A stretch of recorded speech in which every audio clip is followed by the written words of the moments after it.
everybody. We are back, episode 6 of the Clearing the Crease podcast, powered by BODOG.net. I am James Cybulski. He is the Calder Trophy winner, Andrew Raycroft, and he is the Cup winner, Mike Commodore. Boys, how are you? We are ready to rock and roll. Commie, you are fresh off a trip from Vegas, so do you still have that scent on you, or what happens in Vegas stays in Vegas? What can you tell us? Well, I think I smell like Fireball and some kind of tequila. No, it was a quick trip. I had a couple things going on here, but I got out for 48 hours. I got an invitation to come play Shadow Creek, which is a very nice golf course in Vegas. And I think the price there now is like $1,000 around. Around. But my buddy, around. And you have to stay at the hotel. But anyways, a good friend of mine, podcast guy too, Colt Nost, who used to be a pro golfer for like 9 or 10 years. Now he does a bunch of TV and stuff. He's a great dude. Every once in a while, he'll be like, hey, man, you want to come play Shadow? And I'm like, I'll clear my schedule for that, because he's still like, he's still associated with MGM. They like sponsor him and stuff. So I'm just riding coattails around there. So it was awesome. Tell me this though, is it $1,000 course? Like, is it that nice a course? So there aren't very many golf courses where I think it would be worth $1,000. I do think if you got it, I do think doing it once and going out there for a full Shadow Creek experience, where like it's amazing where it's at. It's 20 minutes from the strip. Like it used to be, they have aerial shots of it, like back in the day when they built it. And it's literally a golf course. And there was nothing else around it except for desert. And if I were to take either one of you guys out there and drop you off anywhere on property, and then like you're blindfolded or whatever, and I go, hey, what state do you think you in, or where in the hell do you think you are? You would say like British Columbia, Washington State. Like there's no chance you would say Vegas, because it's like running water, very green, spruce trees. And so it is amazing. The golf course can be hard, like to score is hard, but like, you have space out there. It's not like you're going to go out there unless you hit it in the water a few times. Like there's no real rough, like you're not going to lose it like that. So you can have fun and play your ball a little bit. But this is where they used to bury all the bodies back in old Vegas, right? Like, I mean, I think they're in the pond on 18. Yeah. when you were clearing the Crease Vegas style, right? That's right. Oh yeah. The good old days. But it was good. Quick trip though, 48 hours. I was out Friday morning and back Sunday. So quick trip. Didn't even play. Yeah, it was good. It was fine. Just really didn't. Actually went to a hockey game. Yeah, a few of the Washington Capitals were at Shadow Creek on Friday. I knew a couple of them. And so I ended up explains why they got pumped. Oof, boy. You know what? They were keeping it together. I did not see any alcohol around them, so I don't think that was the reason. BI showed up. I watched a period and a half, and I'm like, you know what? I think I've seen enough. I'm going to go back to the casino. Yeah. I think this game is over. But it was fun. Nice. That's good times. Yeah. Razor, meantime, you just simply drop the kids off at the rink. Yeah, that and yelling at refs and the whole thing that we talked about. But that and just getting through it's just survival mode. We had 5 inches dumped on us today too, so I just finished shoveling, and someday we're going on vacation at some point. We got a great show lined up. You talk about rock star guests. We got a legitimate rock star guest. Commie, one of the all-time great winners in the history of the sport, not just in the National Hockey League, one of the all-time greats, Scott Niedermayer. This guy's kind of done it all, Commie. I mean, I did a little, I know he has literally won everything, but I did a little refresher, just, so I have, and he literally has won everything. He's won most things multiple times. He's a great dude. He's like, I mean, I won't say it when he's on here because he doesn't really like talking about himself, and he's a quiet guy, but of all players in general, but if I'll just go with defensemen, like there's 2 defensemen that I played with that I think are kind of on a class of completely on their own. And that's Nick Lidstrom and Scott Niedermayer. I put Niedermayer right there with Lidstrom. He was so good. The game was like, I don't want to say it was easy. That's not the right word, but like skating around and leading the rush and playing good defense and going back and forth up the like. It was so. I don't even think he sweat. Like it was skating, and just the game of hockey was so natural for that guy. It made me fucking sick. Imagine I'm like, how am I supposed to compete with this guy? Imagine how many points he'd have nowadays in this game. Oh my God, he would. Yeah, it'd be gross. Yeah. Like it would be disgusting. And I mean, he basically could have played as long as he wanted to. Well, when the gold standard for skaters from probably 1991, 92 until 2008 was Scott Niedermayer, right? Like, long before we talked about edging, that dude was like the OG of edging out there. Razor, you played it. I mean, you would have watched him out there in front and trying to wreak havoc on you. I can't wait to ask him about it because he scored one of the best goals that I ever saw live in person in 2003, opening night, New Jersey against Boston. And he went through everybody and then went in and casually put it through the Cats 5-hole just to make it 2-1 in the second period. It was a goal you're never going to see it again. It's like those old videos of Bobby Orr where he's going half speed, but no one's going near him and no one touches him. And then all of a sudden the puck's in the net. It was a crazy. I can't wait to ask him. Hopefully he remembers, but I'm sure he scored so many of them he doesn't. But it was one of the best goals I saw live in person. I would love to like if he had when he played, because he just, like you just said, he made everything look like so easy. If you're watching, it's like, man, is this guy even like trying or moving? But then when he's like, nobody's catching him. And it was like very rare where you like saw him, like, at least from when I watched him play, it was like rare when you like saw him like where it looked like he was hitting the gas, but nobody ever caught him. I don't think, I bet his heart rate, I don't know if it got over 100 very often. Oh, it's like Roger Federer. So I think of Roger Federer, the same as Roger Federer. Like fifth set, tiebreaker, no big deal. Yeah. And played in a system that basically took a thoroughbred and harnessed him in a merry-go-round, right? Mm-hmm. Like basically sit back and defend, like stay in your lane, right? With New Jersey. I mean, got 3 cups out of it before going on and getting another with Anaheim.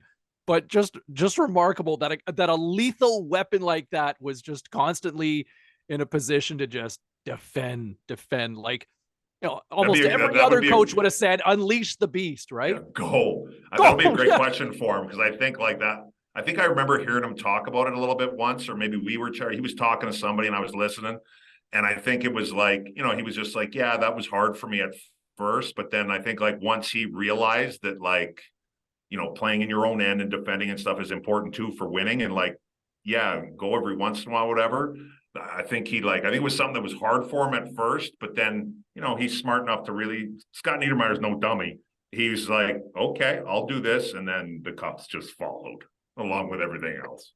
I mean, his last year was 2010. He won Olympic gold and said, you know what? That's enough. So, and it's funny because there are a lot of guys who talk from that team that they look to him for kind of guidance to settle the room down going into that overtime. So anyway, Scott Niedermayer, the guy who's done it all in the history of hockey, is going to be joining us here in just a few minutes here on episode number 6 of the Clearing the Crease podcast, powered by BODOG.net. And if, hey, you're in Vancouver coming up Super Bowl weekend, guess what? BODOG.net is hosting a Super Bowl party. We are taking over the Colony Sports Bar on Granville Street. Never been. I'm sure Commie spent some time on Granville Street. I mean, I certainly have put some time in on Granville Street. There will be some giveaways, prizes to be won. Get yourself down there. Join the fun. If you're on the West Coast, get involved on social media at BODOG.CA.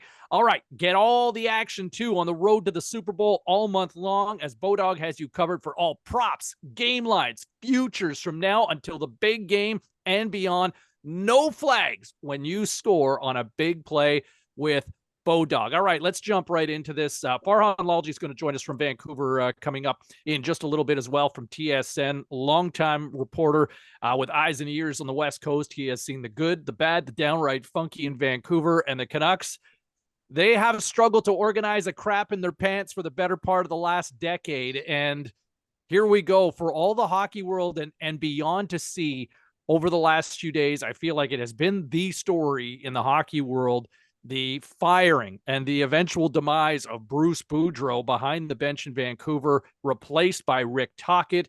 Jim Rutherford, Patrick Allvin effectively have their guy now after what was just heart-wrenching to watch.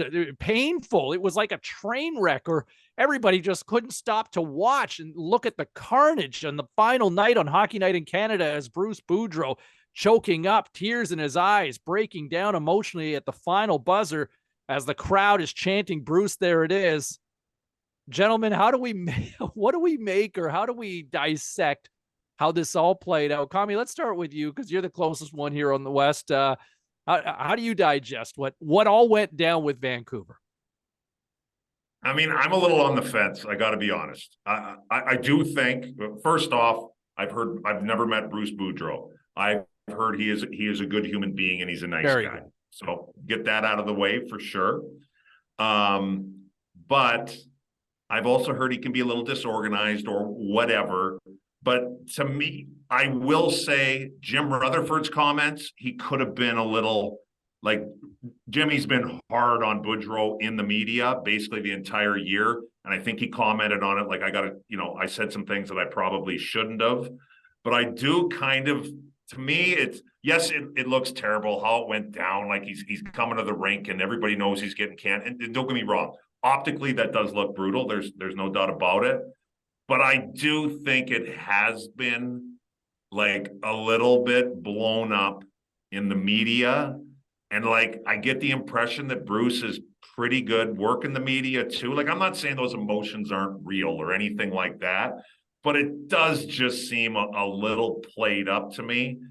And like I said, I got nothing against Bruce Boudreau, but I mean, and look, the chance, look, I'm not going to rain on the Canucks parade here, the chant's kind of cool or whatever, but it's like, Bruce, there it is. It's like, can we run through this guy, what he's done in Vancouver? Like, I don't know if there's any reason to, like, it's awfully nice and it's great there was emotion, but I don't know. It just seems like it got blown out of proportion to me. Fraser? I'm not too far behind Commie on this one. I think that, I mean, there's a lot of players that get strung along. We talked to Bird a couple weeks ago, and I mean, we've all gone through, that's pro hockey. I mean, there's millions of stories of guys getting toyed with up and down waivers, knowing you're going to get sent down, but they don't play you for an extra 2 weeks, or they send whatever it is. There's a lot of these stories. And so at times, the Bruce Boudreau, should they have just gassed him and had an interim coach and they knew Rick Tocchet and whatever that contract situation was? Yes, they probably, and they should have got rid of him because now they look worse than they did prior to that. So they should have gotten rid of him. They should have had an interim tag on their assistant guy for 3 weeks and then had Tocchet come in. Like that would have been the better business, better PR move for everybody. But to Commie's point, like, I think, like, Bruce has come out of this squeaky clean. And I think the reality is, if he had won more, if they had figured out how to get this thing cooking, that it would probably be a different story. And then, Seaball, you're out there, and I was out there for a year in the good times, but I kind of pay attention just because I really loved it out there. I love being a Canuck. That the way the fan base has viewed ownership and the front office there, they're going to side with the coach. They're going to side with the opposition of the ownership and of the coaches. So I think that's also played a huge point because the media recognizes the ability to jump in on that and really build up the Boudreau and the Bruce, there it is. So I guess I'm similar in that I don't have a bleeding heart for Bruce Boudreau. He's going to get paid $2 million the rest of the year. He was in the NHL and that's part of the business. I think that unfortunately Vancouver probably should have done away with this and got rid of the distraction for all the players and all the fans and everyone involved a couple weeks ago and put an intern tag until talk could get there. But I think at the end of the day, they're going to make the right decision. I think they're going to have a better coaching staff in place now that Rick's there and Footy and Gaunch. Well, and I think from a common sense standpoint and from a practical standpoint, it makes a lot of sense, right? You finally got your guy. I mean, Bruce Boudreau got hired before Jim Rutherford and his management team came on board, right? So you want your guy in place. Totally get that, right? And clearly didn't want him in the offseason, but kind of won over the market in the sense that here was Bruce, who's this lovable schlub, right? And he's very good with the media, and I've dealt with Bruce at various points. Yeah, no, he is like, he's a likable guy. He's very, oh shucks, golly gee, and like, and he's very affable to talk to, and good one-liners. And I wouldn't be shocked if he shows up on some network here in the next couple of months or in time for the playoffs as an analyst. There is such a likability to him, and in a market like Vancouver, where, man, it can be absolutely toxic at times, and it can be absolutely pandemonium, right? And the way the market has been for the better part of the last 10 years, it sucks. Like, it has been a really crappy market, and because of the team losing, there's empty seats. This rebuild, this retool, nothing has really worked. They had 8 years of Jim Benning, which was a complete disaster. And here comes Jim Rutherford, who was, ready to come in and make the changes, and nothing happens, right? They're realizing that, all these contracts, they can't move. And the ones that you thought you might be able to move, they effectively doubled down on, right? Re-upping, whether it was JT Miller, whether it was re-upping with Brock Besser, thinking, hey, these guys will find their second legs, or, specifically with Besser. And he's had a terrible season. And then goaltending's bottomed out. But they kind of forced their hand with the love-in with Bruce Boudreau, saying, well, you can't punt on this guy now. So they bring him back. Demko has a tough start. Then he gets hurt. Spencer Martin and Delia, those guys aren't number one NHL goaltenders. You can't sustain any sort of success with those guys going in every other night. And so the bottom's fallen out on this franchise again. But like, even Bruce Boudreau, like, this guy screwed up too. I mean, for the well-documented stories of Brock Besser and losing his father and the health issues that he had and the emotions that he had showed at the end of the last season, then he's struggling. And of all the nights to scratch Brock Besser, he decides to make the announcement on the night of Hockey Fights Cancer Night, right? Mm-hmm. And so all of a sudden Bruce is like, and people are like, you're going to scratch him on this night? Well, I hadn't even thought about it. And it's like, of course, it's in Vancouver. Of course he didn't think about it, because this is the most Canucks thing possible. And so, you can't even scratch your players right in Vancouver these days. And then finally it comes to this over the last few weeks, where it's been reported for, it feels like at least almost 2 months now, that Rick Tocchet's named. They've been meeting, they've been talking, and for this to drag on, Razor, you said it best. This should have been taken care of weeks ago. I think there's almost an empathy here at a certain point where you go, like, just throw it in. But the one thing I would agree with you guys for a certain point, Bruce Boudreau's got 1,600 games in this league, right? Yeah. 1,600 games. Guy's been around. A hell of a run. A great run. And on top of that, he's probably been paid really fucking well. Mm-hmm. So if you're being treated like shit, like, hey, look, he's not in a position where he's making 40 grand or 30 grand a year, and you need this job to pay the bills and keep the lights on and, put food on the plate. He is not in that position. And if you feel like you're being completely disrespected and dragged through the mud like that, at what point do you say, you know what, guys, I'm done with this. I ain't going to be treated like this anymore, and I'm out, right? Like, nobody had a gun to his head. No, you can walk away, right? I mean, that guy's, like you said, these guys making $2 million a year. You can say, peace, I'm out. You can say that, but that might be a little bit of a strike against your media personality if he pulls one of those. But I hear what you're saying. At 68, I know. You should give 0 pucks at 68 when you're being treated like crap like that. Yeah, that's fair enough. You want to know the guy, my last thing on it? The guy, I don't feel sorry for Bruce Boudreau. The guy I feel a little bit sorry for from the outside looking in is Trent Cull. Yeah. Trent Cull has been coaching for 20 years since he played. Most of his career, without having it in front of me, was in the minors. he coaching in the OHL, assistant coach in Syracuse, head coach in the OHL. Abbotsford, now back, head coach in Abbotsford for years. head coach in Abbotsford. Yeah, he was there last year. He finally gets a chance to go to the NHL, and he gets gassed with Bruce 40 games in. I feel bad for Trent Cull, and nobody talks about him. You got all the stink. You got all the stink. Yeah, What there was about a him? call on Trent. I had no idea, and I saw it was like the footnote of the press release, like, "Oh, Trent Cull got gassed too." Like, out of like, I'm like, what? And they give him the thing. They give him the social media love too, right? Like, thank you, Trent. Right? It's like that guy was just collateral damage. Like, He probably didn't do right? anything. Like, and Totally. he's a good hockey man, but and Talk would happily have him there. Talk would happily have him there, I'm sure, to like do, whatever. You could find a spot for him. Yeah, that's a great point. I kind of giggled at that too. And we talked all the Bruce talk, but again, that's the point. Like, Bruce has made 30 sheets, 40, I don't know, 30, 25, 30 sheets coaching. Trent Cull's just trying to, hammer away, trying to put one together, and he gets tied into all this. He's trying to just get started in the NHL coaching. It is amazing, though. See you later. It is amazing, though, for somebody like Boudreau to go in a market that can be as tough on people like Vancouver, and to win over a market to the point where, when the bottom had fallen out in that organization, the crowd within no time's chanting, "Bruce, there it is." And even at the end, like, there's that fan base looking at him that just wanted to give him a collective hug.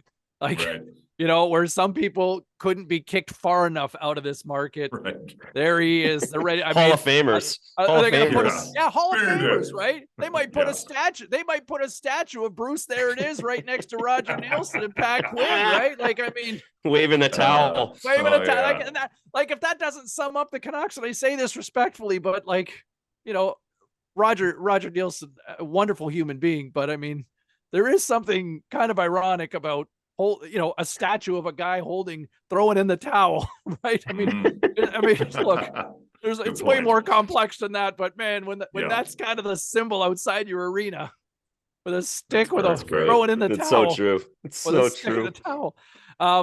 Speaking of coaches, Daryl Sutter going Daryl Sutter. Here's Jacob Pelletier, gets his first NHL game in. Everybody wants to, celebrate Jacob Pelletier. The Calgary fans have been excited to see what he can do for the longest time. And then afterwards, simple media question, what'd you think of Pelletier? And Daryl Sutter basically like, I don't give a rat's ass. I mean, it was kind of Daryl Sutter being Daryl Sutter, but a lot of people on social media took issue to it. A lot of media people very critical of Daryl Sutter for it. You were a Daryl Sutter guy at one point, Commie. Is this just Daryl being Daryl, or fair or foul? Like, how do you view it as somebody who's probably been yelled at by Daryl Sutter plenty of times? Okay, full disclosure, I just got Daryl Sutter's number like 3 days ago. I seen him for the first time in a long time a couple of weeks ago, and I am going over to the Saddle Dome in 2 days to have coffee with him before practice. So I like Daryl.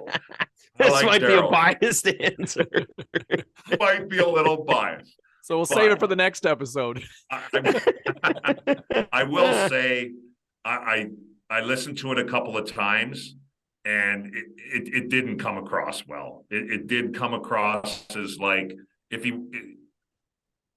was trying to do something or trying to accomplish something, I'm not sure like what it was. Like I just don't see the point of it. It's like, they won the game too, and it's like, how was the kid's first NHL game? Like, that's like the easiest.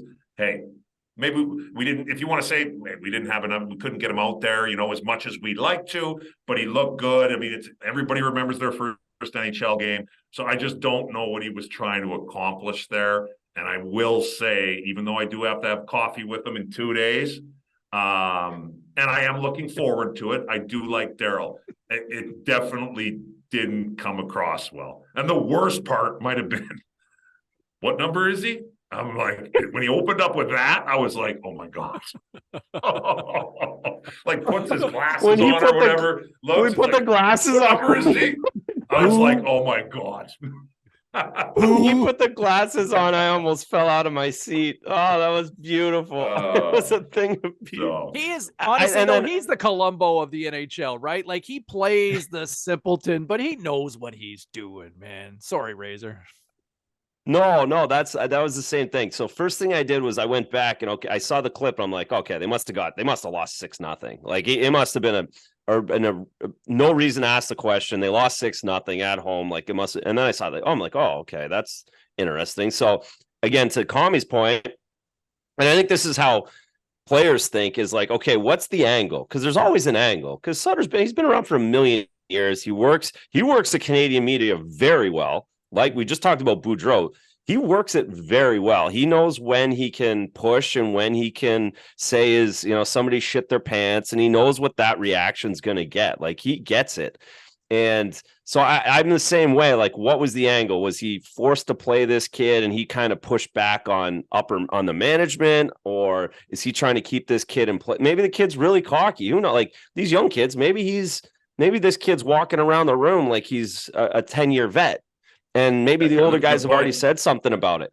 And maybe, like there's things, and that's a way to put him back in his place. Like there's a really good chance that's what it is.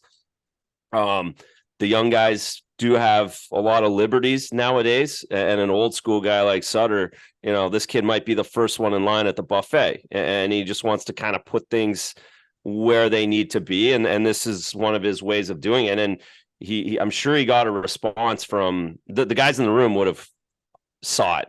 They heard about it. There's no question about that. Oh, well, you sure. I mean, I feel like you guys would, I feel like it's a different time now, right? In terms of what you can say and get away with, obviously with the volume of media too. But man, like Razor, you kind of grew up in Larry Mavety country. Where yeah. Like my first two coaches in the NHL were Pat Burns and Mike Keenan. They didn't know my name. I know for a fact Pat Burns did not know my name. And I was I was playing goalie for him every night. He had no idea. He called me boy every day. Hey boy, you gotta stop that, boy. You gotta make a save there, boy. Like he had no clue who I was or what my name was. So like I don't have like a lot of sympathy for like the kids in the league anymore. But yeah, that is old school. That's Sutter, Burns, Keenan, those guys. That's how they reacted to things like that. They have no emotion or no feel good about someone playing their first game. It's like get to work. How long did it take for Lou or even who was your coach your rookie year in New Jersey? Was it still Lemaire at that point? Connor? Would they have how long did it take for them to know your name, or did they even figure out your name at that point? I was lucky enough where I had an extremely nice gentleman as our head coach, Larry Robinson. Oh, Larry was still the coach. Larry knew my name from day one. He was awesome, and unfortunately for me, a little while later, Larry got canned. It was the next year. Yeah, the next year, which was bad for me in New Jersey. Larry liked me for whatever reason. And then Big Bird, Big Birds. Larry came. Oh, yeah. I loved Larry. He was awesome. And he was a great teacher and the nicest guy. And then Kevin Constantine came in. I'm pretty sure Kevin Constantine doesn't know my name. I'll go with that one. he definitely never even said a word to me and just started scratching me. So Kevin Constantine had no clue who I was, nor did he care to see me. You got to walk by Jacob Peltier when you go to the Saddle Dome for coffee with Daryl and just say, "Hey, what's your name, kid?" Hey, what number are you? The glasses. The glasses. The glasses was beautiful. They were beautiful putting those things on. Do you play? 7 minutes, one shot, and one hit. 400 seconds. Way to go. 400 seconds. We're just warming up here on the Clearing the Crease podcast. He's Andrew Raycroft. He is Mike Commodore. I'm James Cybulski. Scott Niedermayer is still scheduled to join us. Coming up in a moment, TSN Vancouver reporter Farhan Lalji weighs in with his thoughts of what has as Bruce there it is turns to Bruce there it goes, and we're on to TikTok it now here in Van City. We'll dive into that next right here on the Clearing the Crease podcast. The Clearing the Crease podcast, powered by BODOG, continues. James Cybulski, Mike Commodore, Andrew Raycroft, and joined by TSN's Farhan Lalji here, Vancouver reporter for what, over 25 years, right? You had over 25 years? Don't remind me, brother. 25 plus, yeah. Legendary. What makeup can do. Yeah. Like makeup legendary. Now, here we go. After all these years, we can finally flip the script. Razor, you played in Vancouver, so you would have had to deal with Farhan. Commie, you spent a lot of time on the West Coast playing in the West, playing for the Flames. You would have had to deal with a 7-game series of dealing with you guys get to finally ask questions to Farhan. The script is flipped this time, Lalji. We'll see if I can handle it. Yeah. These guys are both these guys are smarter than Onright, so right away it's easier. Yeah, and if Farhan would have been a Toronto guy, it'd be a different story. Being the underdog in Vancouver, I think that's kind of the story here this week too with Bruce Boudreau. Vancouver's always loved the underdog. I had that as the backup goalie to Lou. I mean, I was never even close to as good as Lou. Like, I was carrying his golf clubs, but when I played, they were excited, but they hated the Hall of Famer at times, right? Yeah. Is that kind of the same sense you get a little bit out there with the Bruce Boudreau situation, that underdog, them against upper management ownership type feel? Yeah, I mean, there's a bit of that in there. Like, I think it's just such a layered issue, right? And Seaball, you're out here, and you know that Vancouver fans are frustrated, man. Like, they are frustrated. And when you had Jim Benning, who should have been fired 3 years before he got fired, I think there was a feeling from the fan base that he was just out of his depth, right? Here's a guy, he didn't present well, he didn't have the resume, he was a scout turned GM, and nobody really believed that he had the chops to be an effective GM in this league. So it was just about firing him, right? Then all of a sudden, Jim Rutherford comes, and this guy's got 3 Stanley Cup rings, and he's a Hall of Fame resume, and he's supposed to know how to do this, right? So when it didn't go well, for the reasons it didn't go well, I think there's just a level of anger and angst about so many different things, whether it be the owner or certain things, you know, player-wise. They're having to wear a level of baggage from past administrations here, and certainly a lot of frustration towards the owner as well. So it's kind of all there. And, you know, Bruce was the underdog because he showed up last year, and, you know, the fan base was divided in terms of whether or not they should have fired Greener, and they did. And Bruce comes in, and he's this warm father figure guy, and everybody loves him. And they go on this crazy run for 57 games that still came up short, but they did turn things around. And then this year was just, wow, it was a colossal flop. It was a slap in the face for the entire market. And, you know, I don't know that necessarily people here felt Bruce shouldn't have been fired. It was just more the way they handled it, right? Because, you know, Seaball, you know this, that going back to the Pat Quinn era, the one thing the Canucks have done is they've really tried to connect and integrate with the marketplace. We are all Canucks. And when you do things the wrong way and it reflects bad on the team, fans feel it reflects bad on the city and on them, and they want to lash out. So the way they did Bruce, you know, and again, you can make the case he should have been fired, but it was just a public execution that went over a long period of time. Nobody liked it. It just left a stain on the organization, and the fans took it personally. You know, I look at it, it's funny because like Pat Quinn kind of planted those seeds in terms of the community approach, the connection. I thought Brian Burke really took it to another level and really kind of set the table for, you know, a great run that, you know, Mike Gillis and Dave Nonis and, you know, certainly benefited from as well. But, you know, this is a market, Farhan, that kind of thrives with the personality and that alpha dog. You know, you had Pat Quinn, who was, you know, I mean, anybody who ever dealt with the late Pat Quinn, when he walked into a room, like that guy kind of had sort of presidential prime minister sort of feel. Like he commanded a room, like there was an aura about Pat. And Brian Burke is kind of the same way in a lot of ways in terms of Brian commands a room. He has a presence. He's a big figure. Mike Gillis, different sort of approach, but Mike kind of had that swagger, right? And not as necessarily charismatic as Brian and Pat, but there was an arrogance and that sort of smartest guy in the room approach where a guy like Benning comes in and Jim, much like Bruce Boudreau, is kind of more of the guy you'd see at, you know, at the cafeteria with, you know, sauce on his shirt, right? And maybe a little bit on the cheek as well. And just didn't necessarily reflect as a leader, I would say, for Benning. Now you got Rutherford, who comes in, guns a-blazing, very confident in his own skin, likes to talk, and is essentially now, based on how things have played out, and like with the criticisms over the last 6 months of Bruce Boudreau, has finally said, you know what, I'm just going to shut the front door. I'm not going to talk anymore, and I'm going to go to Patrick Allvin, who is going to be as, you know, quotable as a phone book, right? Like he, you and now you're looking at another boring GM. Like, I don't know. Well, if that's I said, I go, he's bending with a better accent, right? And he tried to be a little bit like, and in fairness, like when Jim was available, he would kind of step over himself a lot, right? So, whereas Patrick Allvin just doesn't say anything. And yesterday, he actually tried to show some chops and be stern. And as the criticism got deeper about the organization and how they handled it and what the long-term ramifications from that could be, he said when asked about the fans, he's like, what's missing here is a banner. The fans want a banner.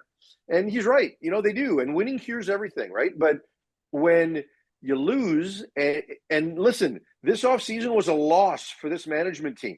They came in here with 2 goals, fix the blue line and fix the salary cap, right? Like move money and strikes on both of those, big strikes. So they didn't do the job this offseason. And so there is a feeling that, look, you guys didn't fix this and Bruce had to wear it. And now you blame Bruce for everything. And we all know the structural problems here, right? So, at the end of the day, if you can create and communicate a vision that everybody believes in and stick to that and show some results, and I don't mean wins and losses, but if you say that these are your goals and all of a sudden you can make one big change on the blue line or you can move one big contract, people will say, okay, well, we see the vision and you're trying to execute on the vision.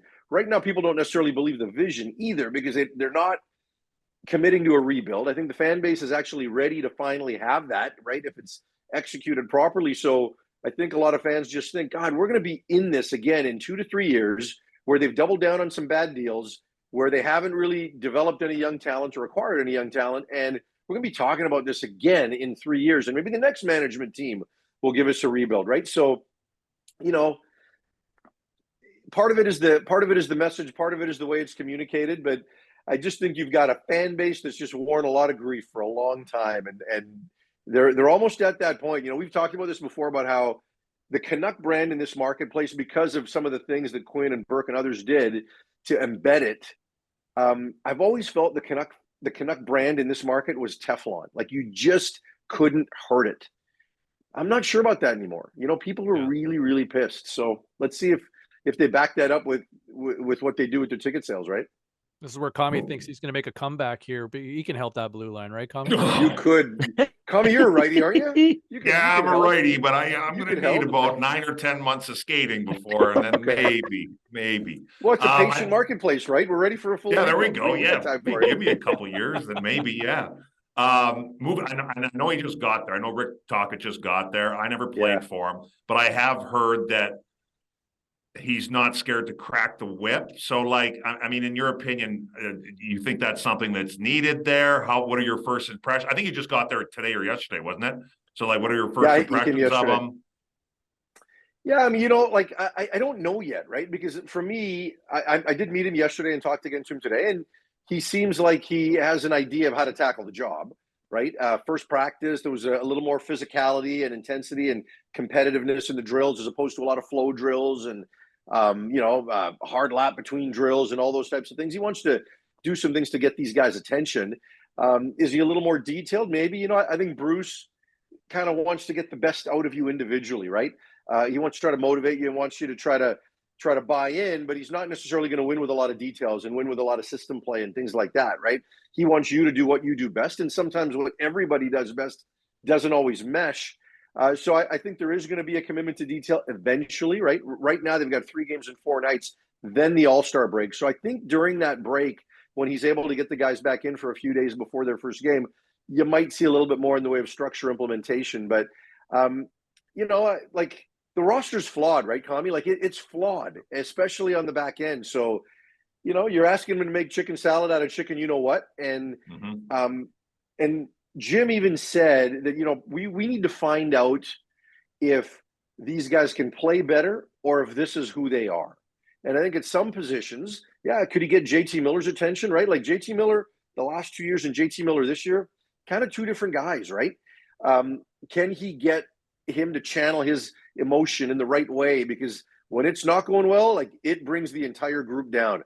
Can he get more out of Oliver Ekman-Larsson, right? Who looks like he's lost some pace, and there's conflicting reports. Actually, I shouldn't say there's conflicting reports. The reports coming out of Arizona where they didn't like each other at the end, right? And both men today said that that wasn't necessarily the case, that was overblown a little bit. And they all said the right things, right? So can he get more out of OEL? I don't know that he can make him faster at this stage, right? So, you know, and the other thing is that the goaltending has been not great, right? And part of that is structure, and part of that is the goaltending. If Thatcher Demko comes back soon, right, that'll make him a little bit better if he can find last year's form. So, you know, at the end of the day, I think we'll find out in a couple of weeks just how much certain players have his attention. You know this, when you go through a coaching change, everyone wants to be good for the new teacher day one and try to make a good impression. And maybe it's going to get me some PP1 time, or maybe it's going to get me in the top 6 instead of the middle 6, or what have you. So there's a bit of that. But when they come back after that break, can he implement system, and can he keep their attention? Because right now, whether they like Bruce or not, they're just happy the saga is over and they want to look forward. And, you know, we'll see if he can keep their attention. Quickly, your point about goaltending. I mean, you've got what, 4 guys on the roster that are on pace to score 30 this year, right? You got, I mean, obviously Horvat, you've got Pettersson, Miller, and then Kuzmenko. They're all but done. And this team is like chasing right now, top 5 right now in the draft lottery standing. So, or right there on the knocking at the door. Speaking of the captain, yeah, it is crazy. And you know, you talk about leadership, leaving Bruce Boudreau twisting in the wind, just to kind of close on, but Bo Horvat's future. I mean, there's no chance he stays, in your opinion? No, and it's too bad, right? Like, I mean, I think they made the wrong choice, and don't kid yourself, it was a choice between Miller and Horvat, right? Because, you know, if Horvat signed, you knew he'd want to be here. Miller signed, but did he want to be here, or did he just want the check in the extra year? And then eventually in a couple of years, he'll say, yeah, I'll waive to destination X, Y, and Z, even if he's got a no move, right? You don't really know. So certainly for me, I would have gone the other way, and you could have got Horvat had you signed him in the summer for cheaper. And yes, that's hindsight.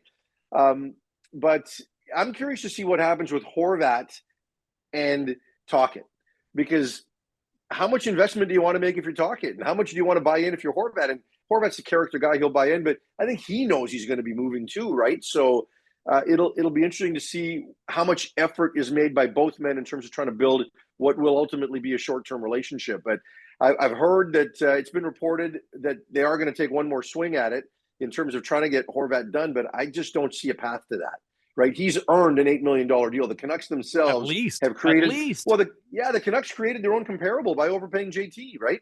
And I shouldn't say overpay, because based on what he did last year, maybe that's what he should have got. 100-point season. Yeah, sure. But he's certainly not living up to it the following year, but it's a long contract, so we'll see where it goes. But I can't see a path to it. It's weird to me.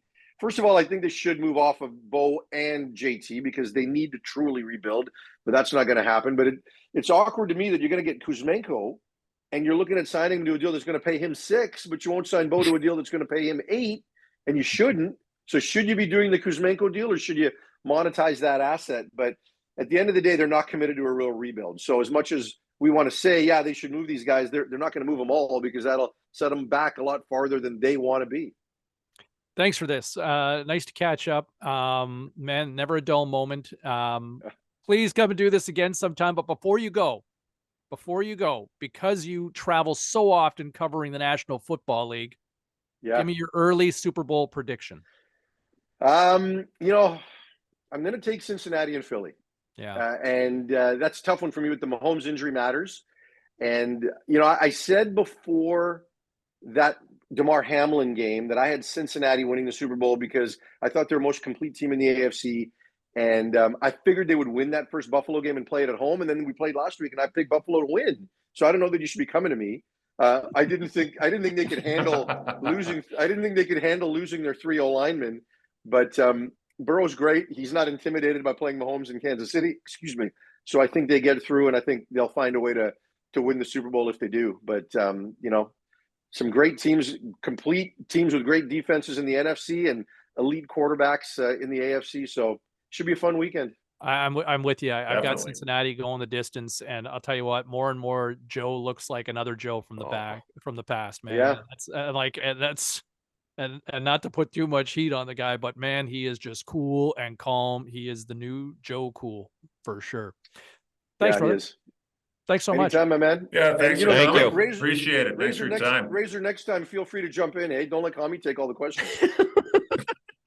Hey, he's a pro. I came up with I got one, and Commie just nailed the next ones out of the park. It's perfect. Sit back. We didn't get to talk goaltending, man. Like I was hoping to talk goaltending with you. But I think Razor pointed out that he was better than the Hall of Famer. No, yeah, that's right. Robert who? That's yeah. No, I mean they need Hey, Demko. Well, my point. You wouldn't One want to play point though. behind this group. No, to my point was what my thought was how Demko kind of screwed this up too by covering all of this last season. And the way he played, how good he was last season behind this group. It's the same group, the same idea.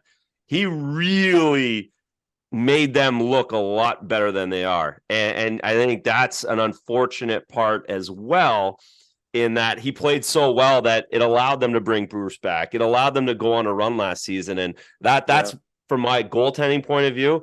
I also blame Demko for this fiasco because they could have got to this a little bit earlier had they sucked like this last year at the deadline. Way worse. Yeah, you're not wrong. And this year before he got hurt, he wasn't the same guy, right? But I think that type of play behind this type of structure wasn't sustainable, and we saw it at the start of this year. But hey, goaltending in this market, always a fun thing. So I'm sure you can appreciate it more than most, buddy. Lots of stories for you. An absolute beauty. Brother, always a pleasure, man. Nice to catch up, and let's do it again sometime, all right? Please. Talk soon, guys. Thanks. There he is. TSN's Farhan Lalji joining us here on the Clearing the Crease podcast, powered by BODOG. The Clearing the Crease podcast continues. He is Commie. He's Razor. I'm Cybulski. And with us is a guy who, it's funny because all the producers, all the BODOG peeps started messaging me when we found out he was going to be joining the show. They're like, holy cow, Cybulski, did you realize he's the first player in hockey history to have won a Stanley Cup? Let's not do that, though. Let's not Olympic gold medal. No. Hold on. We got to pump your tires here, Scott. Let's skip over that. Are you sure? It's a lot to skip over. A cup. We'll be there. This will be 25 minutes. World Cup, Memorial Cup, World Juniors. Oh my God. The only player in history to win 4 cups and 2 Olympic gold. Like, how big is your trophy case? Like, do you have like your own compound? Scott Niedermayer, man, thanks so much. It is a pleasure. It is a thrill to have you on the show. One of the greatest hockey players of all time. So cheers to you. Good night. Where's that guy? I don't know. No, thanks guys. No, it's, you know what? Yeah, that's kind of what happens when I show up and they kind of recite those things I've been a part of. And what really it does for me is just, I'm thankful for the opportunity, the places I played, the organizations, the teammates, all that stuff. That's kind of what I realize now. All this gray in the beard gives you a little bit of wisdom and kind of recognize how fortunate I've been throughout my hockey career. So I'm just very thankful and played with a lot of great teammates, including one guy on the podcast right now. And, I learned a few things from him and hopefully I taught him a couple. Whoa. What did you learn? To drink Fireball with Commie? Or? Yeah. He, away from the rink, he was teaching me some lessons, even as a younger guy. There was one time I tried to teach Scott a little bit about chocolate martinis. He did indulge in 1 or maybe 1.5. I can't remember. And I was actually pretty proud of myself for that. And I'm also pretty sure that, I tried to learn stuff from you, but I just didn't have the ability to do any of it. And I'm pretty sure we were teammates, but anytime you were on the ice, I'm pretty sure I was coming off. But it was great. It was great playing with Needs. I've told this story a couple of times, and I always say when I'm around Needs, so I'll keep it really short. But I touched on it a little bit earlier before when we were on, but my first training camp when I played with Needs shows up late because he wants, and deservedly so, he should be getting paid a shitload more. So he shows up late to camp. It's my first training camp. I'm a rookie. I've done 2-a-days for 6 weeks, no more longer than that, probably 7 or 8 weeks now. And Needs shows up. They're going to bag skate him. I'm a rookie. I'm bag skating. So we're skating and he's flying around me. And I'm like, man, it doesn't even look like this guy is trying. And I am working as hard as I possibly can. We get off the ice. I'm like sitting in the room. I haven't met Scott yet. And from across the room, he takes his upper body gear off. So he just has like a t-shirt on, like a baby blue t-shirt. And I'm sitting there looking. It's just like my first memory as like part of the New Jersey Devils organization, other than the 2-a-days. And Scott's got like just one little trickle of sweat down the middle of his chest while I'm sitting here like totally soaked, like I was wearing all my shit in the shower. And I'm like, oh my God, I am in trouble. You know what? So that was my welcome to Scott's world moment. You were the expert with the martinis, and I could skate laps. That was my deal. So I was really enjoying myself. That's fine. That's very fair. That's very fair, Scott. but that did, that caused some trouble at times. Coaches or whatnot would kind of say, well, this guy's not working hard enough. Look at his underwear. He's not even sweating. So I just blame I don't know. I'm not a sweater. That's what I tell him. No, you're not. You're definitely not. It is remarkable. So you got grief from coaches because you didn't have enough perspiration when you were younger? Well, it was probably more things than that, but yeah, I mean, that was, the way I played, the way I skated, what I use the word efficient. Other, the coaches might have thought it was effortless. Effortless, Scott. Well, see, but that's not good. When the coach thinks you're doing something effortless. Good point. Effortless. Good point. Good point. That's not good.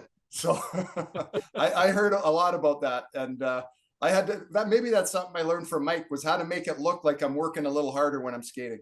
Mm-hmm. There you go. I taught you something. I'm proud of myself.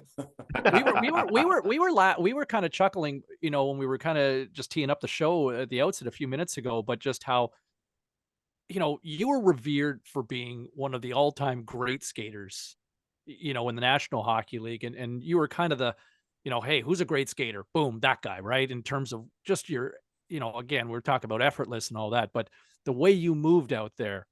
And to think that your skills, that you had that offensive dynamic, but to play in such a shackled defensive system, you obviously had tremendous amount of success, but we were all kind of chuckling, like probably every other coach in the league would have said, unleash this freaking beast, let him go. And, here you are just playing a stay in your lane sort of approach. It worked, but was it easy? Was it hard? Was it frustrating at times? Did you feel confined, or were you like, nah, man, like we're just going to go with the flow? No, it was not easy. I was a young player, learning, trying to make my way into the NHL, figuring my game out, how to have success. And my first full season in the NHL, actually, our coach in New Jersey was Herb Brooks. And he loved again.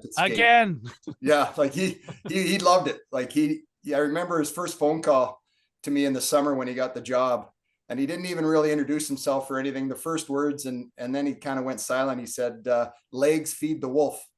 And then nothing on the end of the phone. And I'm sitting there trying to figure out what, like, huh? what, who is it?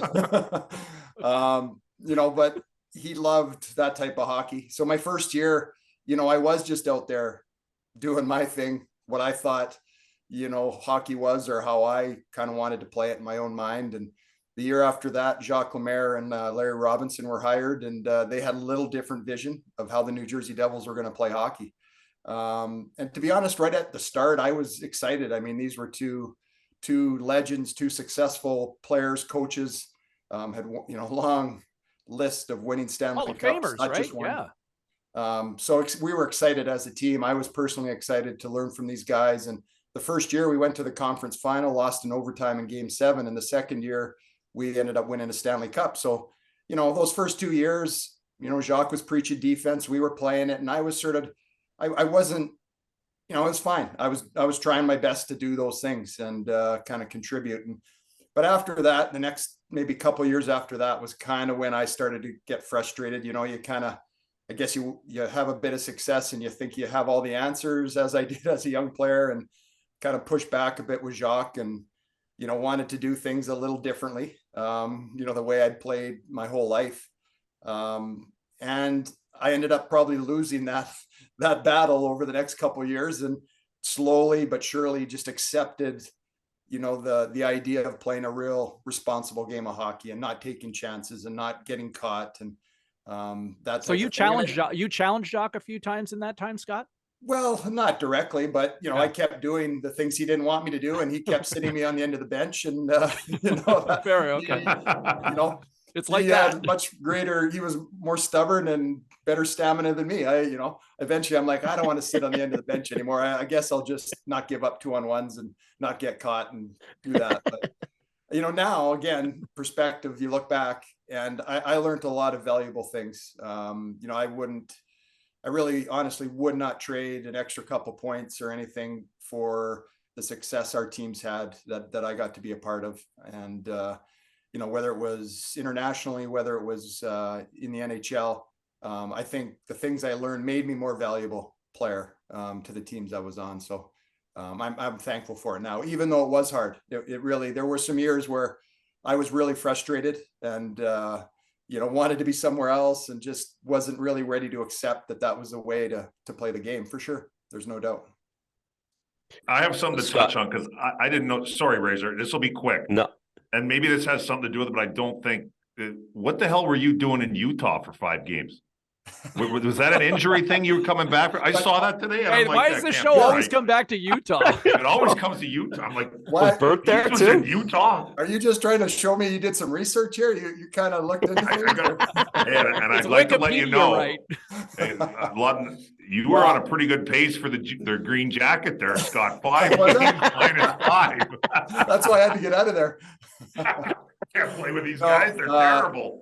I mean, everybody knows Lou Lamoriello. He's been around the game a long time, and he's a tough negotiator. He knows what he's trying to do with his team, and yeah, it seemed every time my contract came up, it got into a little bit of a stalemate, and every next time around it would just go further. Last time I held out in camp, and so next time I'm going to have to miss 3 weeks of the season. Next time I'm going to have to miss 2 months. So that's what was happening there. I was holding out. I think it was in October, maybe early November. I can't even remember, but I'm like, I got to start playing hockey. So I went to Utah, and, I was a silver spooner, never been in the minors. So I didn't last too long. I was like, I guess I better sign that contract and get back. I got to get back to Jersey. I'm eating too many minuses here. Yeah, well, that too. Yeah. I may not get that contract, may be gone. If I keep It's going down. Living the dream. Yeah. No, I wanted to ask Scott that I was telling the guys and this, I know you don't want the accolades, but I just need to say that the one story I had, 2003 opening night, Boston Fleet Center. It was one of the best goals I've ever seen anybody score. Felix Potvin. I was on the bench, so fortunately it wasn't on me, but it was a highlight the entire season. You went through, it was one of those days, I guess you just decided to do your thing instead of playing defense. You went through everybody. Do you remember that play? Because it's like in my mind, it's one of the few goals that I remember not being a part of, and I remember it all the time. So I was pumped to ask you about that because it was one of the best goals I've ever seen.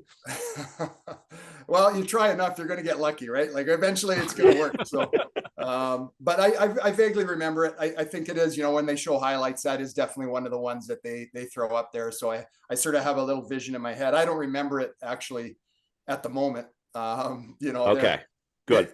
Well, I'm glad you know it a little bit because that makes me feel better that it was actually kind of in the highlights and important because again, blew my mind. This just Raycroft, this just tells you how amazing Scott is, right? Like all the accolades that he doesn't want us to share. And it's like, this is the greatest goal I ever saw. I don't remember it. That's why I didn't want to happen. No big deal. But it is like those things are, I don't know. They're just at a moment you're kind of, for whatever reason, the space opens up. You've got a great head of steam. The momentum just is carrying you, and you almost, you catch a guy flat-footed. I mean, it happens to everybody, and as a D-man, you can kind of do that sometimes, surprise him a bit because you're coming from a little bit deeper and that type of thing. So that that's where my speed helped me. Plenty of times when I was with Lemaire, I'd take off up the ice 100 miles an hour, and then the play goes back the other way, and Jacques looks, what are you doing? So you got yourself in trouble. But definitely, my skating was a talent that I was born with, and helped me a lot for sure.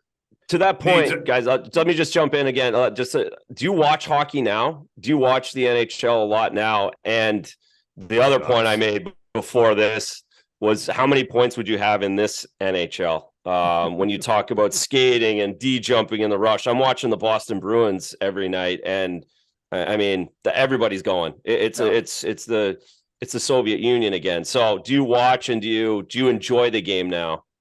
Yeah, I do watch a fair bit. I've sort of had different positions with the Ducks since I retired, so I've kind of been still in the game. I enjoy watching it. I actually watch way more now than when I played. I don't know if you guys were the same, but when you played, you definitely saw enough hockey, but now, obviously not playing. So you get home at night, and if nothing's happening, you can catch a third period of a good game and be entertained. And, there's things I love about the game now. There's a few things that an old guy is supposed to complain about, which I do too. I mean, you're right. Like the defensemen now, they all can skate, the ability for them to get up and down the ice, they're all doing it. I would say their skill is way better than ours ever was with the puck. I mean, the things that they try, the things they work on in practice now is way beyond what we did. So, I'd have a lot of work to do to catch up to these guys if I was playing now. Scott, to that point though, who do you like? Who do you like watching? What defenseman do you kind of say, man, that guy could be me? Or I'm it's not really rocket science, but I mean, you watch Cale Makar play and it's amazing. How he, again, maybe there's a little bit of that effortless kind of look to some of the things he does out there with, speed he generates, but then also just the lateral movement that he has, offensively, maybe along the blue line or different situations. And you combine that with his ability to handle the puck. It's fun to watch, and obviously a great player because of those abilities. But, there's other things I miss, like the day where, when I was playing, you could play the game in many different ways. I mean, you didn't have to be fast. You could be big, you could be strong. You could be real smart. You could, be a guy that would slow the game down and kind of, beat people that way. It seems harder and harder to do that now. The game's just so fast. Everybody's flying 100 miles an hour, back checking. There's just no time to sort of play the game differently where there was 30, years ago, that just different types of players that were kind of fun to watch, how they had their success in the game, which I enjoyed. I loved that guys could do it different ways and still have the same type of results.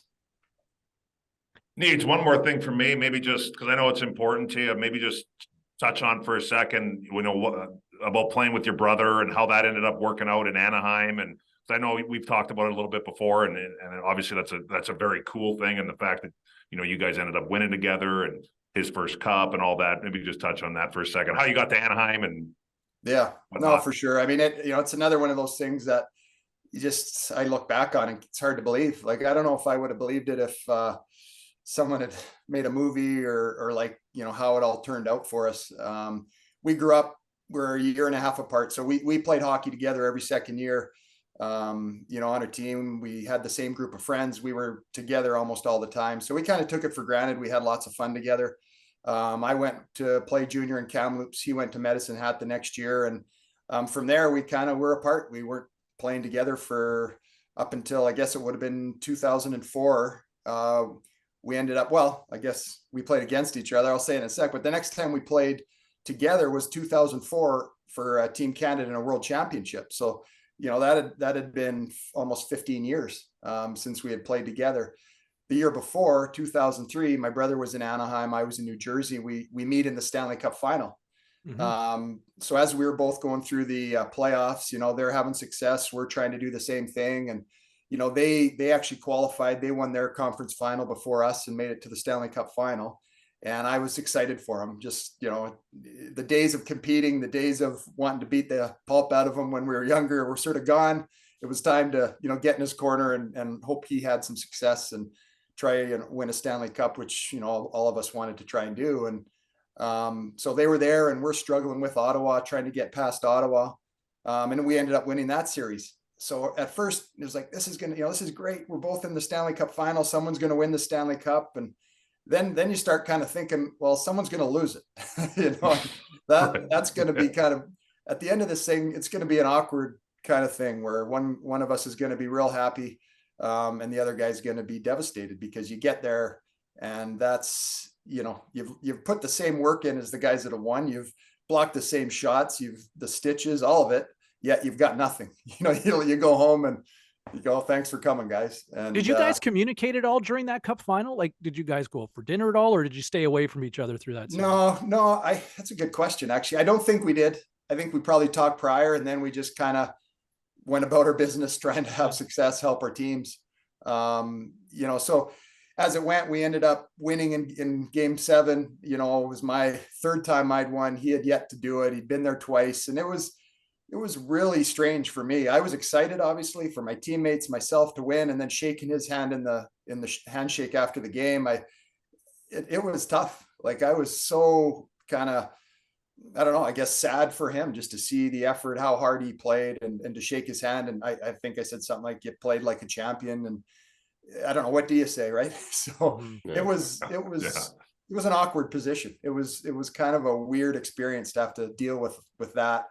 It may have been a bit different if he had won, and now, I had been fortunate to win before. Now he had won, and we maybe both could have dealt with it. It would have been a bit different, but anyway, that's how it played out. And then a couple of years later, after playing in the World Championships together, where we kind of planted the seed, I was like, you know what, we used to do this. Like, this is kind of fun to be on the same team competing together. And we talked a bit about it over the lockout. And my brother was already in Anaheim. He was, so what do you think of Anaheim? What's their team like? Would it be a place it'd be great to play? And so we did talk about it a bit, and then it ended up working out. And not only that, but 2 years later, somehow we win a Stanley Cup playing together.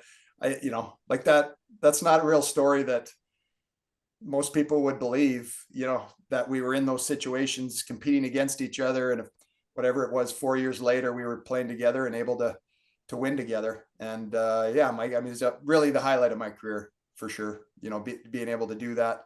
We were close. We are still close.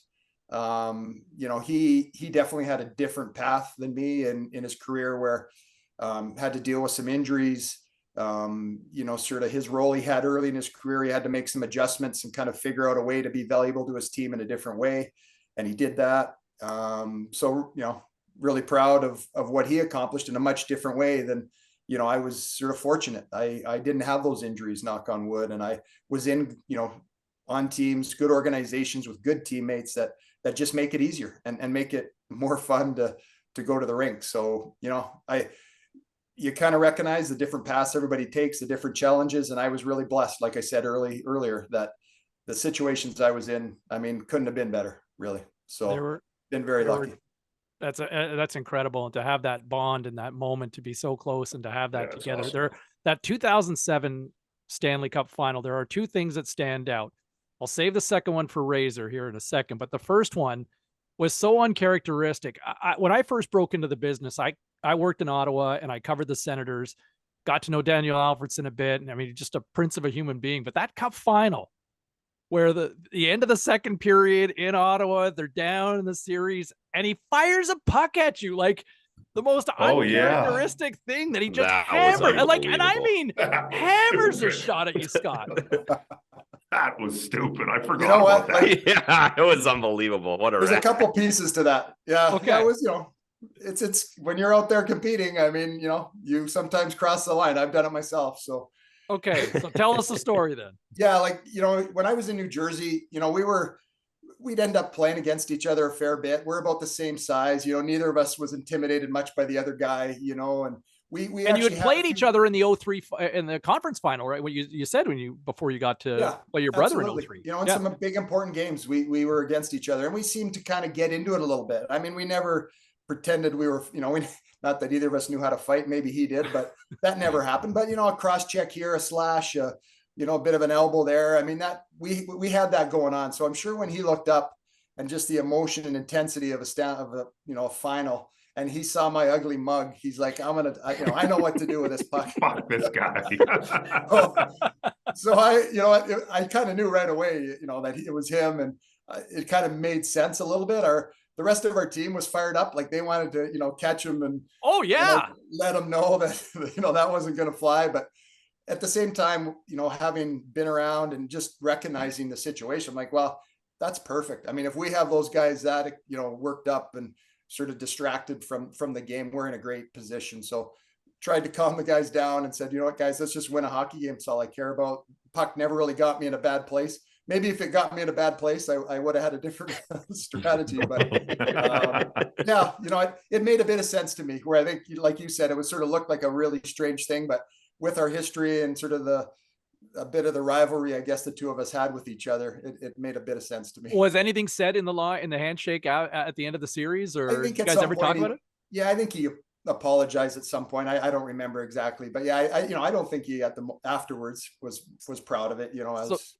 Fair enough. So the other thing that stood out from that series and all the images when guys arriving to the rink, Razor, a passionate vehicle that you may share in common?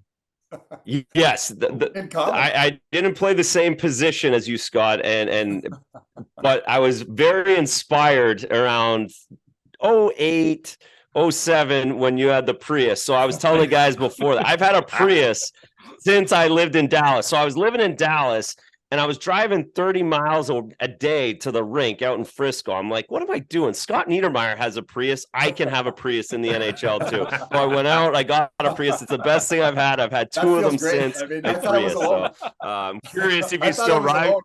No one else on our team. No, I went for it. I saw it. If you can do it, man, I can definitely do it. I'm Well, just, no, I'm see, I'm a, not- minimum wage guy. I'm not the coolest guy around, so I could get away with it, but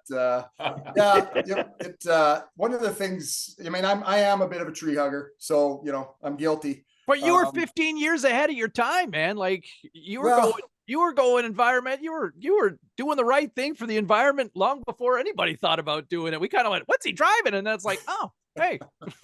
Yeah. I mean, I don't know. I'm drive trying to do whatever. There's still more I can do. I would never, I guess maybe I would, but I think it's best to try and do what you can first and kind of do things that way. But the other thing in California that was great there was that they would give you a sticker to put on the car, and you could hop in the carpool lane by yourself and just HOV, HOV. yeah. That was a fun. And actually, if you had one of those stickers, I think you could sell your car for an extra $5,000 or something back then, which I didn't do, but Hey. People wanted them. I mean, it was nice to be able to sit in that lane and just fly to the rink and blow by everybody else in their 400 horsepower sports cars. I'm flying by them with my 40 horsepower lawnmower engine. Just buzzing right by them. Sustainability for the win. No, my kids call it the go-kart. Yeah. Yeah. I mean, there's not much to it. That's for sure. So Hey, that's awesome. I'm glad I got company. Good nicely for you. done. Nicely done. Hey, listen, we don't want to take up too much of your time. You've been already so gracious with it, but just maybe one of my final questions for you. For most Canadians, or at least of a certain vintage, the 2010, the golden goal, the gold medal game in Vancouver, you've won so many championships. There are a lot of players that talk about going into that overtime period. You concede the goal to allow the U.S. to tie it up. And a lot of players talk about, man, Scott Niedermayer really settled us down. You're such a chill guy to begin with. What did you say? Or do you even remember what you said? Do you even remember you played in this game? What game? Was it like, What game was that? was there anything that you said in that moment? Like, do you remember that it sounded like you and Prongs really set the tone for that overtime period? Yeah, I don't know if we had a choice, did we? I don't Yeah, think, fair enough. Yeah, don't no think pressure, panicking but we'll would have ride. been good.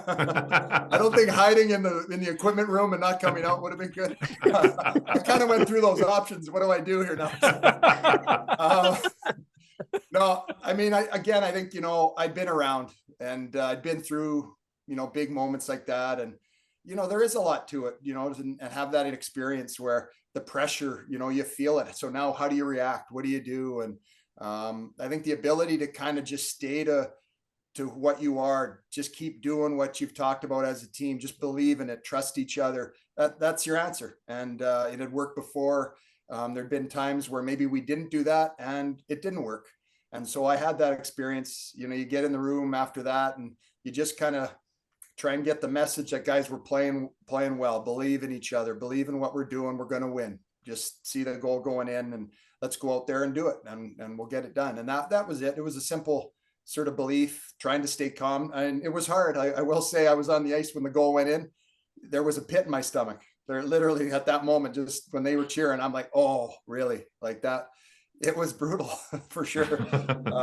And they had beaten you in the round robin too, yeah. Right? Like, yeah. I mean, they were on a roll. They were nothing to lose. A young group. Miller was unbelievable that tournament.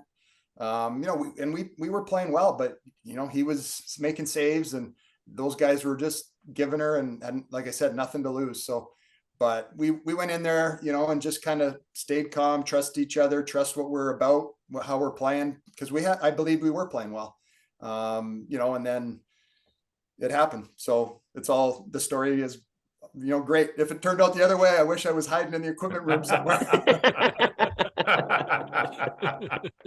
But it wasn't like playing in that for me in my home province near the end of my career. Being able to win a gold medal for Canada at home. Really a massive thrill, just a real special thing to be a part of. And not only did you take a moment and walk through, like I remember running into, I was a reporter covering speed skating for the Olympics, but I remember one night I was out on the streets. I can't remember what, maybe it was Switzerland, maybe you guys played. I can't remember who it was, but one night seeing Joe Thornton and Rick Nash kind of, with their suits on, pulling a bag, pulling their rolly bags, walking down Robson Street, just leaving the rink, right? And walking down, and some people recognizing him, some not. But did you take a moment to walk through the streets at all, or did you hide? No, I did. You could see from the Athletes Village, you could look across the bay or whatever and see the action around Rogers Center and some of the other spots, just everyone with their red and white on. And that was amazing. So you could really feel it. You could hear it. They were singing, like you could just really get caught up in the atmosphere. And I did. My family was there, obviously. So we did walk around a bit. I don't know if I think we went to the women's gold medal game as a team. I don't think I went to any other events. Some of the guys might have snuck out to a couple. But I was old. I had to get my rest. I was in bed early. But the big thing for me too was just how well all the athletes performed. All the Canadian athletes, did so well. So the whole event had been so good for Canada, with the performance of the athletes, the support of Canadians, the women winning their gold medal. And then, the last event of the deal, we had to win the gold medal. We really had no other choice, I don't think, at that point. And to be able to do it was, just a great moment to be part of, for sure. Absolutely. Awesome. Well, the check's in the mail from Commie for doing this, by the way, Scott. Anything for Commie. I already owe him a dinner or something. I'll take care of your needs. Thank you very much for coming on. Story? Seriously. Do you have a Commie story at all? Do I, Mike? Do I have? Scott stayed away from me. He could tell right away. He wasn't hanging out with me. I was really, exactly. I was never where the stories were, to be honest. Well, Mike Scott didn't hang out in the press box. Silver spoon, he said. Silver spoon. Yeah, exactly. In all honesty, Mike, is one of those guys, a great teammate, right? Like he had us little guys' backs. He was going to be out there and taking care of things, and it made guys like us better with guys like that on our team. So Mike, guys like that were a huge part of success, especially back in that day. And it's a job, I couldn't do, but I don't know if I would want to do. And just a great defender, a guy committed sort of to the parts of the game that, when you're a kid, you don't dream about necessarily, but are vital to success in the league. So, well, thank you, Scott. I appreciate that. That's really nice of you to say, Nate. Thank you. That was way too. I can't believe you just said that. Thank you. Thanks, Nate. Seriously, thank you for coming on. We appreciate it. That was fun. Yeah, that was absolutely. fun, guys. I appreciate it. Good pleasure meeting you. You as well. And the mall Santa look, you're making it work too. Nicely killing done. It. I don't know, when do you shave it? After you grow it? I don't know when you're supposed to shave it. Man, I appreciate the fact that you're not painting it. I respect the fact that you're au naturel on that. So respect. Too lazy for that. Too lazy. Well done. One of the all-time great hockey players in the history of the sport, Scott Niedermayer, joining us here on the Clearing the Crease podcast, powered by BODOG. It's the Clearing the Crease podcast, powered by BODOG. Hey, you want a free jersey? We know you love free stuff. I know Commie loves free stuff. Razor's made a living out of free stuff, as have I. So all you got to do is reply to this video wherever you're watching it at BODOG.CA or on the BODOG YouTube channel or on Instagram. If you've got a question for Commie, Razor, myself, and if we decide to pick your question, you can win a free NHL jersey courtesy of BODOG. This week's winner is Hudson from Burnaby, British Columbia. Beautiful place. Home of Ryan Nugent-Hopkins. Home of Burnaby Joe Sakic, and also, hey, Hudson as well. And Hudson wants to know, guys, any Gino Ojic stories? Guy was one of a kind player. We'll all miss him so much. Love the show. And Commie, I'm in one. That courtesy of Hudson is the late great Hudson's Gino. a good guy. I like Sounds like a Hudson. Great dude. Yes. Yeah. Gino passing away recently at the age yeah. of 52, gone way too soon. But you talk about a player who was absolutely, and we've talked a lot about the Canucks on this episode, but a player who was absolutely revered in this market, had a very special relationship with Pavel Bure. Commie, any stories about Gino?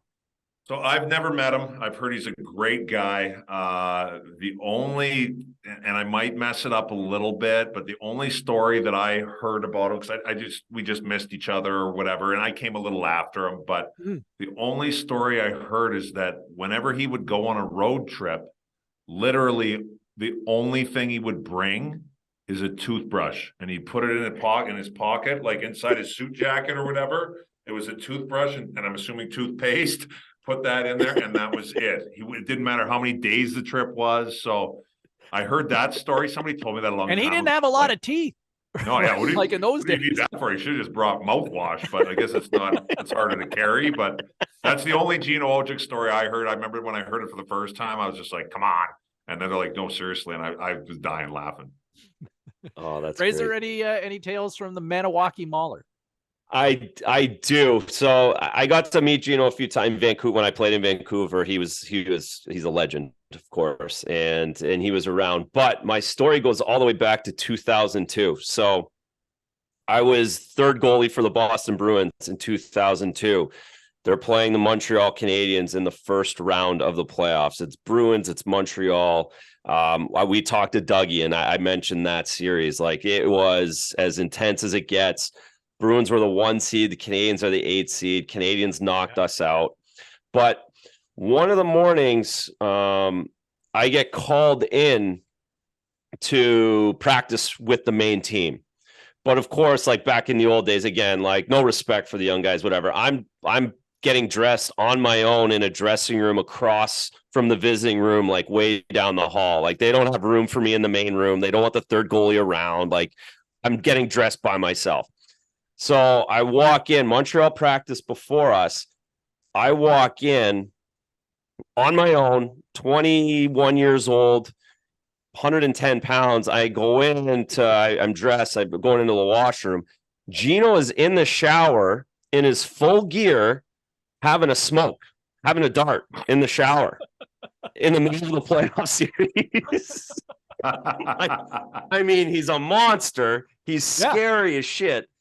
And I don't know what to do. Like, is he going to get mad that I caught him in here smoking? Like, what is going to happen here? Like, stopped in my tracks. Like, I saw a big bear, which I basically did. And he just looks, "What's up, kid? How's the series going for you?" I'm like, "Pretty good, Gino." And I turn around and walk out and put my gear on. He comes out like 3 or 4 minutes later. He's like, "Hey, good luck, kid. Have a great series. We'll see you later." Gino Ojic. Wow. I mean, it does not get any better than that. A dart in the shower. The shower's turned on. He's got the steam going. He's sitting in there, full gear, skates, everything, in the shower having a dart right full after gear practice. Full gear. Oh, full gear. Skates. Like, he literally got off the ice, took his helmet off, and walked into my room to have a dart. It was incredible. Awesome. What a guy. And that's huge. Great. Like, he was 6'4" without skates. So for him walking, that's what I mean. Yeah. That room, it was the scariest thing I've ever seen. Yeah, I remember, like, it was so scary because I didn't know, like, I didn't know how he's going to react, but he was the best. Awesome.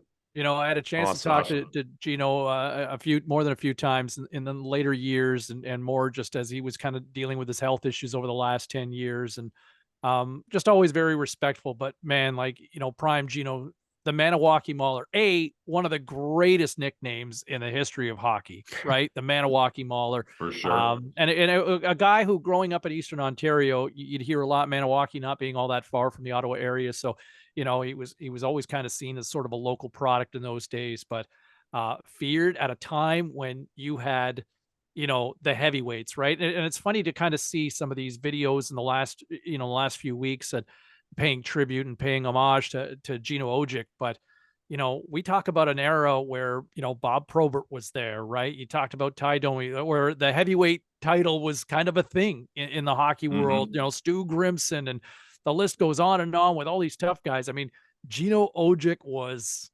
as intimidating and as scary and as tough as anybody in the league, and could skate like the wind.